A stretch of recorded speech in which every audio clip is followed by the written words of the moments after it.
السلام علیکم۔ بسم اللہ الرحمن الرحیم۔ حضرت عائشہ جنگ جمل میں لن یفلح قوم ولو امرہم امراتن بھی اہل نظر ہے۔ حدیث کے الفاظ بتاتے ہیں کہ اسے سب سے پہلے جنگ جمل کے ایام میں سنا گیا اور یہ اسی زمانے میں منا شہود پر آئی۔ قبل اسے کسی صحابی نے نہیں سنا تھا۔ اگر کسی کے گوش گزار ہوئی تھی تو وہ ضرور اس کی تائید توثیق کرتے اور امت ایک بہت بڑی جنگ سے بچ جاتی، یا کم سے کم اس قدر وسیع پیمانے پر جانی نقصان نہ ہوتا۔ حضرت ابو بکر فرماتے ہیں لقد نفعني اللہ بکلماتی سمعتها من رسول اللہ صلی اللہ علیہ وآلہ وسلم ایام الجمل۔ اللہ تعالیٰ نے مجھے جنگ جمل کے دنوں میں ایک بات سے بہت فائدہ پہنچایا جسے میں نے رسول اللہ صلی اللہ علیہ وآلہ وسلم سے سنا تھا۔ وہ بات کیا تھی؟ وہی کہ جب رسول اللہ صلی اللہ علیہ وسلم کو معلوم ہوا کہ اہل فارس کسرا کی بیٹی کو اپنا ملکہ بنا لیا تو آپ نے ارشاد فرمایا کہ وہ قوم ہرگز فلاح نہیں پا سکتی جس نے اپنے معاملات کا اختیار ایک عورت کے سپرد کر دیا۔ حضرت ابو بکر کے حسب روایت یہ حدیث انہیں اس وقت یاد آئی کہ جب حضرت عائشہ نے فوج کی کمان باقاعدہ سنبھال لی تھی۔ اس حدیث نے حضرت ابو بکر کو فائدہ پہنچایا، گویا وہ جنگ جمل میں شرکت سے بچ گئے۔ جنگ جمل جمادی الثانی 36 ہجری میں بصرہ کے قریب ہوئی۔ اس میں ایک طرف حضرت علی کرم اللہ وجہہ تھے اور دوسری طرف حضرت عائشہ تھیں۔ ام المومنین کے ساتھ حضرت طلحہ بن عبید اللہ اور حضرت زبیر بن العوام ایسے جلیل و قدر صحابی بھی تھے۔ حضرت عائشہ میدان جنگ میں عسکر نام ایک اونٹ پر سوار تھے اور وہی لڑائی کا مرکز بن گیا تھا۔ ایک روایت کے مطابق ام المومنین حضرت حفصہ اس جنگ میں حضرت عائشہ کے زیرِ کمان شرکت کا ارادہ رکھتی تھیں، مگر انہیں ان کے بھائی عبداللہ بن عمر نے روک دیا تھا۔ ام المومنین حضرت عائشہ نے خلافت کا دعویٰ فرمایا، نہ لوگوں کو حضرت علی کرم اللہ وجہہ کے خلاف اکسایا۔ وہ تو فقط شہادت عثمان کی قصاص کا عزم لے کر اٹھیں کہ اگر بھائیوں سے خلیفہ مظلوم کا انتخاب نہ لیا گیا تو ہر آنے والے قائد کو ناحق قتل کرنے کی رسم پڑ جائے گی۔ حالات اس قدر دیگر گم ہو چکے تھے کہ سیدنا حضرت عثمان کی قاتلین نے اقتدار پر مکمل طور پر اپنا تسلط جما لیا تھا اور ظاہر میں سیدنا حضرت علی کو خلیفہ بنا کر زمام کار خود سنبھال لی تھی۔ حضرت علی کی حیثیت محض ایک محصور خلیفہ کی ہو کر رہ گئی تھی۔ تبری کے بقول حضرت عائشہ کا مطالبہ تھا کہ قاتلین عثمان سے قصاص لیا جائے، مگر حضرت علی کرم اللہ وجہہ کا کہنا تھا کہ میں ان لوگوں کو کیسے گرفتار کروں جنہوں نے مجھے گھیر رکھا ہے، بس حالات قدرے پرسکون ہونے دیں تاکہ میرے لیے حقوق کی وصولیات آسان ہو جائے۔ ابن کثیر کا بیان ہے حضرت علی کے احکام اور اوامر و نواہی کے فسادی کھلم کھلا مخالفت کرتے تھے اور خلیفہ کی اقوال و افعال سے دور رہتے تھے۔ ان کا یہ طرز عمل ان کی جہالت، کم فہمی، بے حسی، کند ذہنی اور ان میں سے اکثر کے فسق و فجور کا رہین منت تھا۔ قاتلین عثمان میں اکثریت سبائیوں کی تھی جنہوں نے رسول اللہ صلی اللہ علیہ وسلم کی رحلت کے ساتھ ہی خلفائے ثلاثہ کے خلاف باری باری حضرت علی کرم اللہ وجہہ کے گرد غالیانہ تقدس کا تانا بانا بننا شروع کر دیا تھا اور انہوں نے خلیفہ چہارم کو تمام صحابہ سے برتر ثابت کرنے میں کوئی کسر نہیں اٹھا رکھی تھی۔ انہی میں سے ایک فرقے نے یہ عقیدہ اختیار کر لیا تھا کہ حضرت علی میں الوہیت کی تمام صفات موجود ہیں۔ خود حضرت علی کرم اللہ وجہہ نے العاز نادکا کو آگ میں پھینکنے کا حکم دیا تو انہوں نے کہا کہ اب تو یقین کامل ہے کہ آپ ہی اللہ ہیں، نعوذ باللہ، کیونکہ آگ سے عذاب دینا تو باری تعالیٰ کی خصوصیت ہے۔ शहादत उस्मान के बाद हज़रत साद बिन नबी वक़ास, हज़रत ज़ुबैर बिन अल-अवाम, हज़रत तलहा और हज़रत सईद बिन ज़ैद ऐसे अकाबर सहाबा मौजूद थे, मगर सबाई प्रोपगंडे का जोर व शोर ही ऐसा था कि उनकी कोशिशें भी कातलीन उस्मान के हसूल की कामयाबी में कारगर होना मुश्किल दिखाई देती थीं। इन हालात में हज़रत आयशा की शख्सियत सबसे कद्दावर और काबिल एहतराम थी। दीगरी उम्महातुल मोमिनीन के मुकाबले में वो ज़्यादा सलाहियतों की मालिक थीं। इन दिनों आपका क़याम बसिलसिला उम्राए मुहर्रम मक्का मौसमा ही में था कि आपको हज़रत उस्मान गनी की शहादत की जानगा खबर मौसूल हुई। उम्रा करने के बाद हज़रत आयशा मदीना मनवरा के लिए रवाना हुए तो सारिफ में असनाए राह उन्हें अबैद इब्ने अबी सलमा ने हज़रत अली करमुल्लाह वजहू के खलीफा मुंतखब होने की इत्तला दी और ये भी बताया कि मदीना मनवरा में गोगा बर्पा हो गया है, लिहाजा वो रास्ते ही में मक्का मुकर्रमा लौट गईं, जहाँ पहुँचकर उन्होंने काबा के करीब एक पुरजोश तकरीर में हज़रत उस्मान की शहादत के वाक़या, हाइला और फितना फसाद पर इजहार अफसोस किया और मुतालबा फरमाया कि इस्लाह अहवाल की जाए और मुजरिमों को करार वाकई सज़ा दी जाए। हज़रत उस्मान की शहादत का वाक़या इतना संगीन था कि हज़रत आयशा उसे नज़रअंदाज ना कर सकती थी, लिहाजा उन्होंने इस्लाही मुहिम चलाने का फ़ैसला किया। मक्का मौसमा के गवर्नर अब्दुल्ला बिन आमिर हज़रमी ने सबसे पहले आप रज़ियल्लाहु ताला अन्हा का साथ देने का ऐलान किया।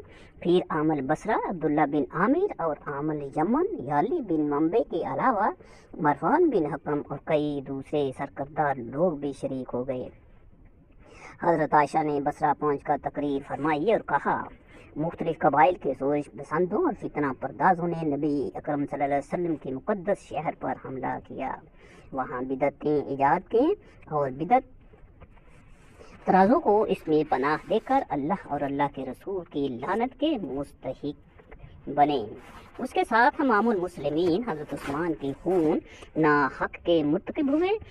उस हराम कत्ल को उन्होंने हलाल बना लिया, नाजायज़ तरीके से माल लूटा और शहर माँ की हुर्मत को पामाल किया, लोगों की इज्जत खेले और हर वो काम किया जिसके लिए अल्लाह और अल्लाह के रसूल ने उन्हें मना फरमाया है। हज़रत आयशा ने अपनी इस तवील तकरीर के आखिर में फरमाया कि हम इस्लाह अहवाल के लिए कमर बस्ता होकर निकले हैं। हम हर उस शख्स को, हुआ मर्द हो या औरत, छोटा हो या बड़ा, उसका इस्लाह में शरीक और आमादा करने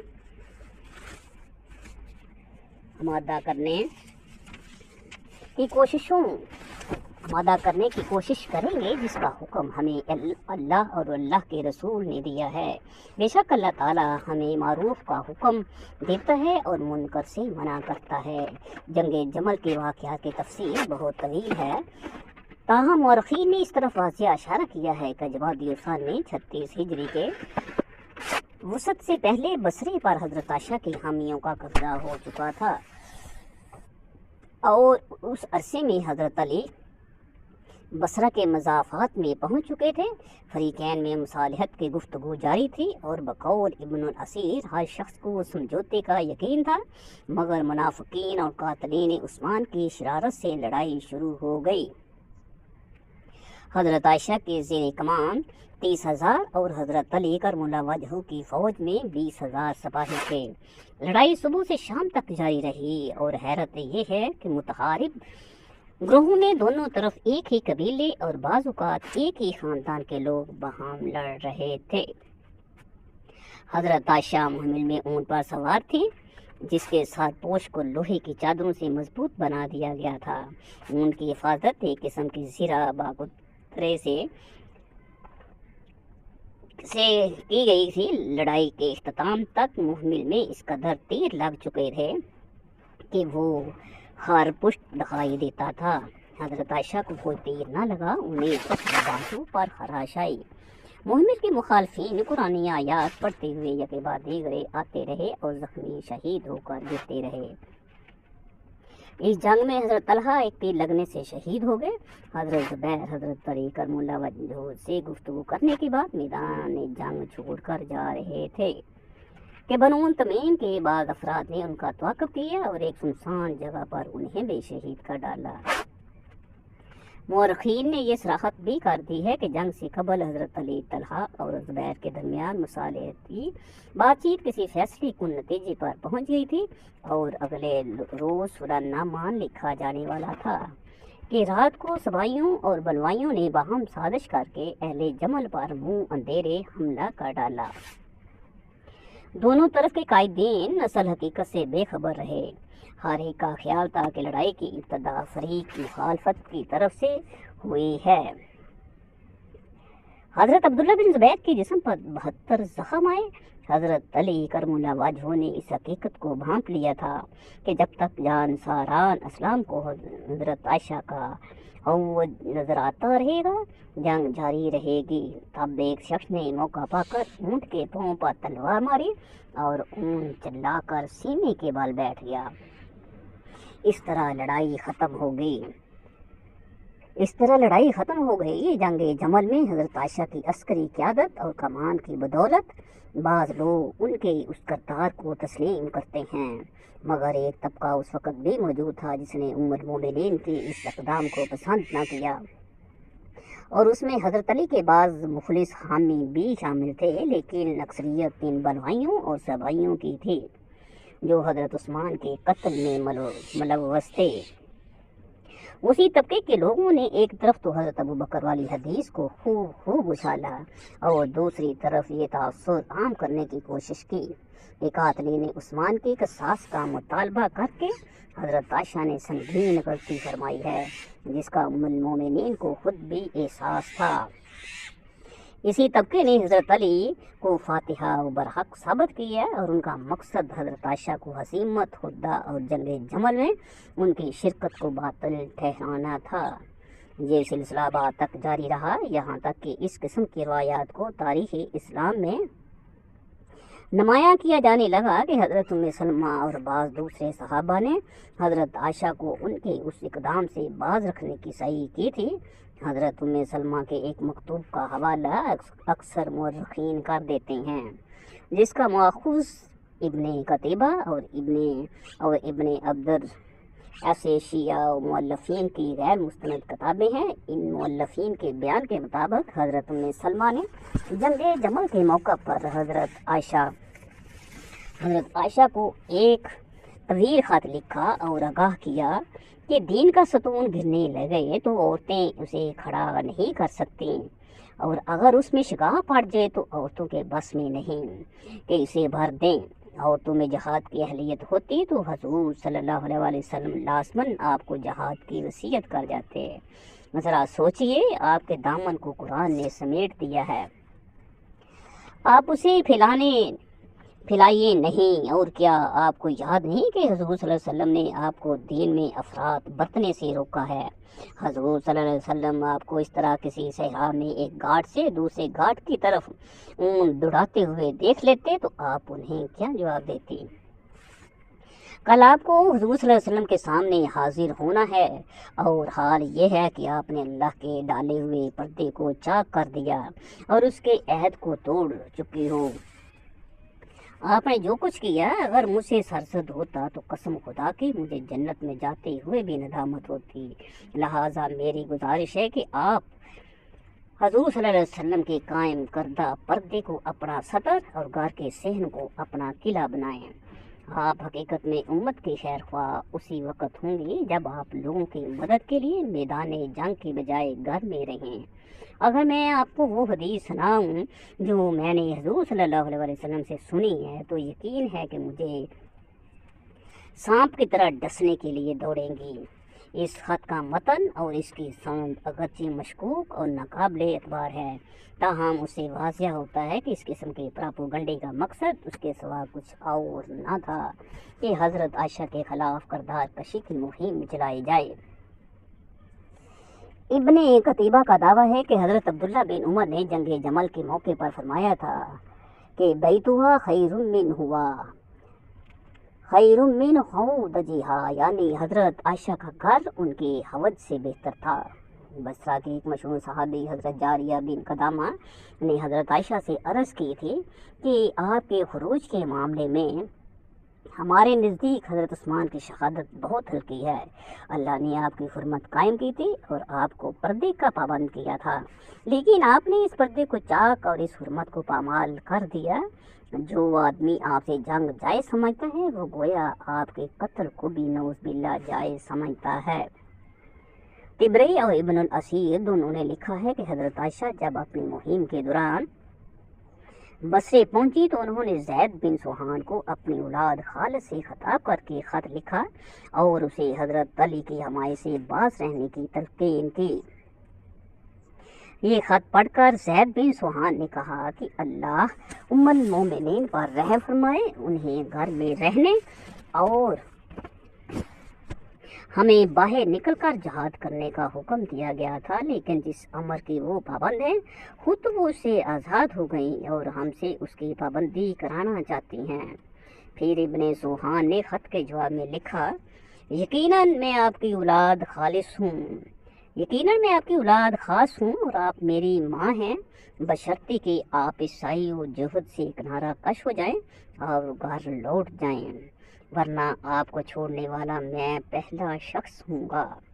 और फिर हज़रत अबू बकरा का ये बयान कि मैं जंगे जमल में हज़रत आयशा के साथ शरीक हो जाता, मगर रसूलुल्लाह सल्लल्लाहु अलैहि वसल्लम के इस फरमान ने मुझे बचा लिया कि वो कौम कभी कामयाब नहीं हो सकती जो अपना इक़्तिदार किसी औरत के हवाले कर दे। इन मुशाजरात सहाबा को बिल फ़र्ज दुरुस्त मान लिया जाए तब भी हज़रत आयशा की अज़मत और उनके किरदार में कोई कमी वाक़या होती है, ना उससे सैयदना हज़रत अली करमुल्लाह वजहू की शख्सियत और वक़ार में पहले से कुछ ज़्यादा इजाफा होता है। जहाँ तक उम्मे सलमा से मनसूब इस इरशाद का तवल्लुक है कि दीन का सतून गिरने लगे तो औरतें उसे खड़ा नहीं कर सकती। उम्मुल मोमिनीन हज़रत आयशा के अमली इक़दाम ने उसे गलत साबित कर दिखाया। वो हज़रत उस्मान के खून का क़सास लेने के इरादे से निकली थी और वो उसमें कामयाब रहीं। हज़रत जारिया और ज़ैद बिन सुहान ने आपको खतूत में जिन जज्बात का इजहार किया वो उनकी ज़ाती आरा पर मबनी थी और उनकी कोई शरई हैसियत ना थी। ये बात काबिल ज़िक्र है कि जिस ज़माने में जंगे जमल हुई सहाबा किराम 3 तबकों में मुनक़सिम थे। एक तबका हज़रत आयशा के हम रकाब था और दूसरा तबका हज़रत अली का हम ख्याल, लेकिन एक तीसरे तबके में सहाबा की एक गालिब अक्सरियत शामिल थी। ये सब के सब सहाबा गैर जानबदार और जंगे जमल से बेतअल्लुक़ रहे। उन्होंने हज़रत आयशा का साथ दिया ना हज़रत अली का, दोनों को हक पर समझा और बास ने दोनों के इक़दाम और महाज आराई की तगलीज़ फरमाई। हज़रत अबू बकरा का हस्बे रवायत अपना बयान है कि इस हदीस ने उन्हें बहुत फ़ायदा पहुँचाया यानी उन्हें एक फितने से बचा लिया। उनके अल्फाज से मालूम होता है कि ये हदीस उन्हें जंगे जमल के मौका पर याद आई और फिर हदीस का मफ़हूम वाज़ेह है कि वो इसमें शरीक नहीं हुए हों। इसमें शरीक नहीं हुए होंगे, लेकिन तमाम मुहद्दिसीन और मुअर्रिख़ीन इस अमर पर मुत्तफ़िक़ हैं कि हज़रत अबू बकरा ने जंगे जमल में शिरकत फरमाई और वो हज़रत आयशा के साथ थे। उन्होंने हज़रत अली के ख़िलाफ़ इस जंग में हिस्सा लिया। इब्ने हजर अस्क़लानी के बकौल अबू बकरा की हदीस से बज़ाहिर हज़रत आयशा के अमल व किरदार के कमज़ोर होने का वहम होता है, यानी ये हज़रत आयशा के मौक़िफ़ को कमज़ोर कर देती है, जबकि हज़रत अबू बकरा के मुसलिक के मुतल्लिक़ मशहूर बात यही है कि वो लोगों के दरमियान असला अहवाल के मुतालबे में हज़रत आयशा की राय की तायीद में थे। उनका मकसद जंग करना हरगिज़ नहीं था, लेकिन जब जंग भड़क उठी तो उन लोगों के लिए जो हज़रत आयशा के साथ थे जंग करने के सिवा कोई चारा कार ना रहा। फ़तह अल-बारी शरह सहीह अल-बुखारी के मुताबिक इब्ने बत्ताल ने कहा कि हज़रत आयशा और उनके साथी जंग नहीं चाहते थे, और इस बात की दलील ये है कि किसी ने भी ये बात नकल नहीं की कि हज़रत आयशा के साथ जो लोग थे मसलन हज़रत तलहा ज़ुबैर और सईद बिन अल-आस वगैरह, उन्होंने हज़रत अली से अमर खिलाफत में झगड़ा किया हो या लोगों को अपने में से किसी एक की तरफ दावत दी हो कि उसे खलीफा बनाओ। सवाल ये है कि इस हदीस ने अबू बकरा को क्या फ़ायदा पहुँचाया। ये कि वो समझ गए कि हज़रत आयशा के मातहत जंग करने वाले मगलूब हो जाएंगे। हालांकि वो खुद भी उनके ज़ेरे कमान शरीक जंग थे, लेकिन ये याद आ जाने के बाद भी हस्ब तसरी इब्ने बताल को दम आखिर तक हज़रत आयशा की राय पर कायम रहे। उन्होंने अपनी राय से भी रुजू नहीं फरमाया। हज़रत अली की हमायत पर भी आमादा ना हो सके। ये हज़रत अबू बकर पूरा सरासर बुहतान है।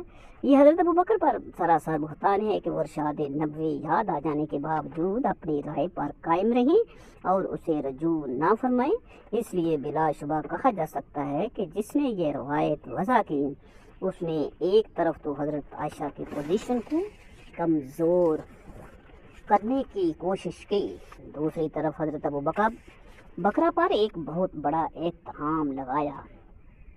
अहद हाज़र के एक मुहक़्क़िक़ ने इसकी तस्रीर में लिखा है कि अल्लामा हाफ़िज़ इब्ने हजर अस्क़लानी और अल्लामा हाफ़िज़ इब्ने बत्ताल ने जो कुछ फरमाया है उसे हज़रत इमाम बुखारी की रवायत का बरम रखने की कोशिश ही किया जा सकता है।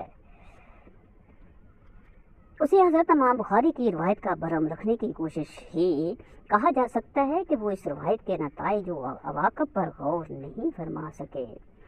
हक़ ताला इन दोनों बुज़ुर्गों को माफ़ फरमाए। हमारे नज़दीक सहाबी रसूल की शान का तहफ़्फ़ुज़ इमाम बुखारी के तहफ़्फ़ुज़ से ज़्यादा ज़रूरी है। इस रवायत से हज़रत आयशा की राय की तौहीन का शुबा होता है, हालांकि ऐसा नहीं है, इसलिए कि अबू बकरा का मसलक मारूफ ये है कि वो हज़रत आयशा की राय पर थे और उन्होंने उनकी फ़ौज ही में शिरकत फरमाई। उनका यानी गुरोह आयशा का इरादा कत्ल का ना था बल्कि असलाह बैनुन्नास था। मगर जब लड़ाई छिड़ गई तो हज़रत आयशा के लिए जंग के सिवा कोई चारा ना रहा और हज़रत अबू बकरा हज़रत आयशा की राय से मुनहरिफ ना हुए बल्कि उन्होंने फाल ली। हज़रत अली फतहयाब हुए तो अबू बकरा ने अपनी राय तरक कत्ताल पर खुदा का शुक्र अदा किया, बावजूद कि उनकी राय तलब कसास में हज़रत आयशा की राय के मुवाफ़िक थी। अबू बकरा इस हदीस से सिर्फ तफाज़ुल करते हैं। मारूफ यह है कि वो हज़रत आयशा की राय पर थे, बस उन्होंने बिन्नत कसरा से तफाउल किया कि हज़रत अली और उनके साथी गालिब आ जाए।